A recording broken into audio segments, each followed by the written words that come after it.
Hello সবাইকে, সবাই কেমন আছেন? আশা করি সবাই ভালো আছেন। আর হ্যাঁ, আমিও ভালো আছি।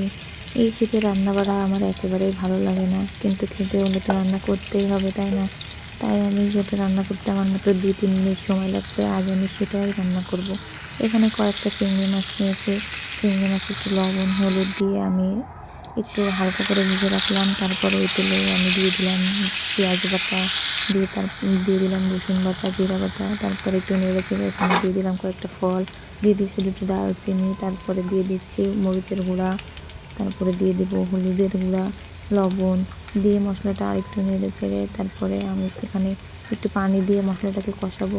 মশলাটা পানি দিয়ে কষালে সুন্দর একটা তেল বেরোয় চলে আসে, মশলার থেকে তেল ছেড়ে দেয়। এবারও এই যে আমি এখানে একটু পানি দিলাম, দিয়ে পানিটা দিয়ে মশলাটা কষায় নেব। এখানে পানিটা শুকিয়ে গেলে আমি এখানে মাছগুলো দিয়ে দিয়েছি। মাছগুলো একটু এপিট ওপিট করে নেড়ে নিচ্ছি যাতে করে মশলাগুলো মাছের ভিতরে যায়। আর তারপরে আমি এখানে ঝোলের পানি দিয়ে দেবো। মাছগুলো নেড়ে চেড়ে এবার আমি এখানে দিয়ে দিচ্ছি ঝোলের পানি। ঝোলের পানি আমি একটু কম দিয়েছি, কারণ আমি তো মশলাটা পানি দিয়ে কষায় নিয়েছি। এই জন্য আমি ঝোলের পানিটা একটু কম দিয়েছি। ২-৩ মিনিট ভেজে রাখার পর এই যে দেখতেই পাচ্ছেন আমার রান্নাটা প্রায় হয়ে গেছে।